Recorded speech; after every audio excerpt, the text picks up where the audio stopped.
tout le monde, j'espère que vous allez bien. Je suis très contente de vous retrouver aujourd'hui pour une nouvelle vidéo sur comment réaliser des fronces avec le pied fronceur.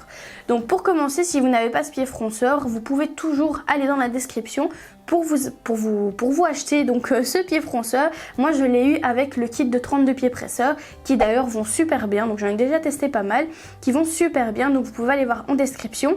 Et si vous n'avez quand même pas voulu acheter ce pied pour diverses raisons, vous pouvez toujours aller consulter la formation de base qui est en description aussi, où je vous explique d'autres façons de froncer, donc à la machine ou à la main, sans forcément ce pied fronceur que tout le monde n'a pas.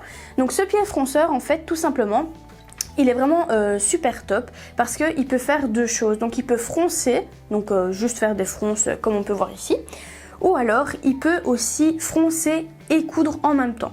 Donc si par exemple vous voulez mettre des fronces sur un coussin par exemple, et que vous voulez mettre un autre tissu mais que vous voulez coudre et froncer en même temps, c'est faisable.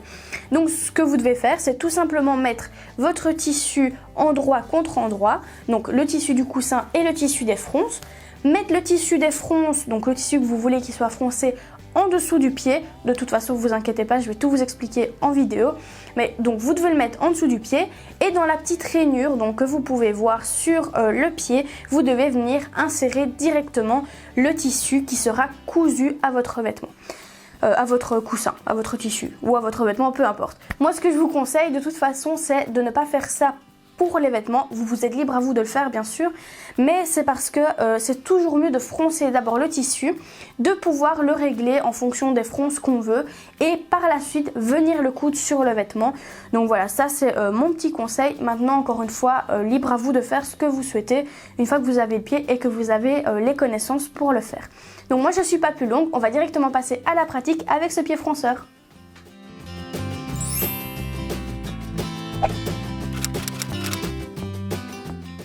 Alors première chose à faire, c'est de venir placer notre pied sur notre machine. Donc pour cela, vous devez dévisser la vis qui est juste là, venir mettre votre pied et revisser, donc ça c'est pas compliqué du tout. Ensuite vous allez devoir régler la tension sur 9, donc vraiment la tension la plus serrée possible. Et ensuite vous devez rester en point droit.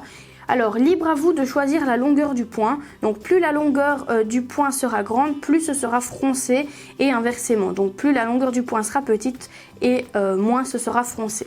Donc moi ce que je vous conseille, c'est vous mettre entre 2,5 et 3, je trouve que ça fait un très bon fronçage, et voilà. Donc une fois que c'est fait, que les réglages sont mis, vous pouvez froncer. Alors allez-y doucement parce que le fil risque de casser vu que nous sommes sur une tension très serrée.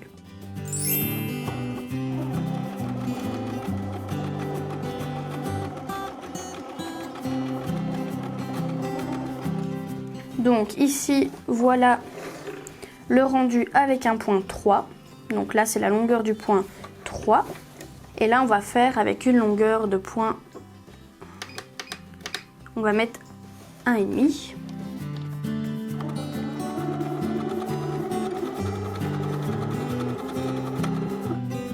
Ben, vous voyez, voilà, le fil a sauté.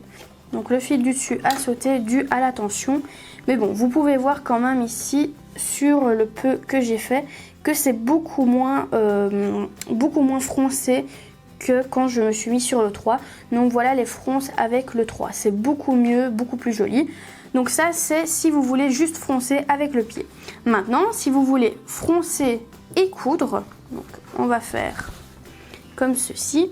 Donc je vais mettre ce tissu en dessous, donc je veux que ce soit le tissu bleu qui soit froncé, donc je le mets en dessous. Et je veux que ce tissu ici soit cousu aux fronces.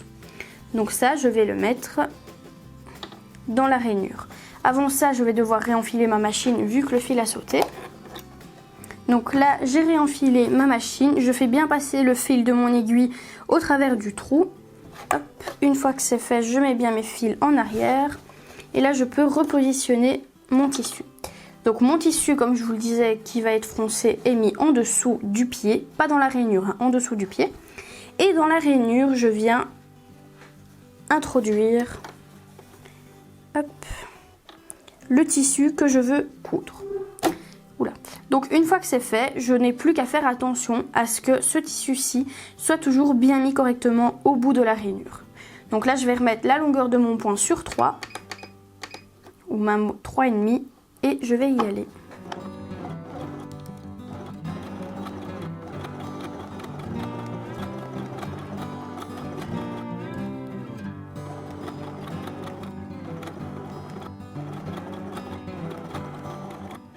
Donc ici, on peut voir le point que j'ai cousu. Donc là, mon tissu n'est pas froncé.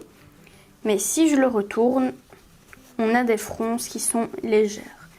Donc voilà le résultat. Vous pouvez bien évidemment jouer encore une fois avec les points de fronce. C'est vous qui décidez, hein, si vous voulez plus de fronce ou moins de fronce. Donc ça, c'est le résultat si vous cousez et que vous froncez en même temps. Donc voilà, j'espère que mes explications ont été assez claires, que si vous avez ce pied chez vous, eh bien vous allez pouvoir l'utiliser et faire différentes, tout simplement différents ouvrages chez vous. D'ailleurs, n'hésitez pas à les partager sur les réseaux si vous avez créé, je ne sais pas, un coussin, un vêtement grâce à cette vidéo en utilisant donc le hashtag Enjoy Couture. Moi, je viendrai liker vos photos. Ça nous fait toujours plaisir donc de voir votre évolution. Alors, petite question aussi qui se pose très régulièrement, c'est combien de métrage, donc de tissu, je dois acheter pour avoir le métrage de fronce que j'ai besoin. Alors c'est très simple, c'est Elsa Couture qui a fait cette technique, enfin qui l'a fait. Je ne sais pas si c'est elle qui l'a inventée, mais en tout cas sa technique était beaucoup plus simple à expliquer que d'autres techniques. En fait, c'est tout simplement le produit en croix. Alors le produit en croix, ça remonte à il y a très longtemps à l'école, mais vous allez voir, c'est très simple à faire. Donc pour commencer, vous allez donc avoir besoin d'un morceau de tissu de 10 cm ou de 15 cm, enfin un échantillon de la mesure que vous voulez. Alors, une fois que vous avez cet échantillon, vous allez faire tous les réglages sur votre machine des fronces que vous voulez. Vous froncez donc ces 10 cm d'échantillon et vous allez avoir un résultat au final que vous allez devoir mesurer. Donc moi ici je l'ai mesuré, j'ai 5 cm. Une fois que vous avez ces deux valeurs, vous allez pouvoir faire votre calcul. Donc pour plus de facilité, vous pouvez de toute façon télécharger en dessous la feuille de calcul qui explique bien ça au cas où mes explications ne seraient pas très claires, ce que je peux comprendre. Donc une fois que vous avez vos deux valeurs, vous allez donc placer dans le carré donc avec échantillon non froncé la mesure que vous aviez décidé vous au départ. Ici moi en l'occurrence 10 cm. Ensuite, vous allez placer dans l'autre carré juste à côté échantillon froncé. Donc moi ici j'avais 5 cm. Et juste en dessous de échantillon froncé, vous allez mettre la longueur de tissu, la longueur de tissu froncé dont vous avez besoin. Donc moi j'ai besoin de 1 mètre. Donc une fois que j'ai ces trois valeurs, je vais pouvoir faire mon calcul. Donc mon calcul c'est simple, je vais prendre les 1 mètre, donc 100 cm, restez toujours en centimètres, ce sera plus simple pour faire votre calcul. Les 100 cm donc que vous avez besoin, vous devez les diviser par la longueur d'échantillon non froncé, ce qui va vous donner... Ah non, vous devez faire multiplication, pardon, excusez-moi, je me suis trompée. Vous devez faire, donc je recommence, vous devez faire donc les 100 cm de tissu froncé que vous avez besoin fois les 10 cm donc ici d'échantillon. Donc vous allez avoir 1000. Une fois que vous avez cette valeur, vous allez devoir la diviser par 5. Donc 5, moi en l'occurrence c'est 5 vu que ma valeur ici froncée est de 5. Une fois que vous avez donc fait ce calcul, moi j'obtiens 200, donc 200 cm de tissu à acheter, ce qui me fait donc 2 mètres de tissu à acheter pour avoir mes 1 mètre de fronce. Donc honnêtement c'est pas très compliqué, suivez bien le schéma correctement, vous allez voir, vous n'allez pas vous perdre. Au début j'ai un petit peu réfléchi, je me dis tiens, est-ce qu'il n'y a pas plus facile à expliquer ou quoi? Mais au final, je me dis non, là vraiment, elle a vraiment trouvé une solution simple et efficace au final. Donc voilà. Donc moi, j'espère vraiment que tous mes conseils vous ont plu. Encore une fois, si vous voulez d'autres techniques pour froncer, n'hésitez pas à aller voir dans le lien. Il y a la formation où je vous ai mis donc d'autres vidéos de techniques de fronçage. En tout cas, moi, je vous dis merci d'avoir suivi cette vidéo jusqu'au bout. Je vous fais plein de gros bisous et je vous dis à bientôt.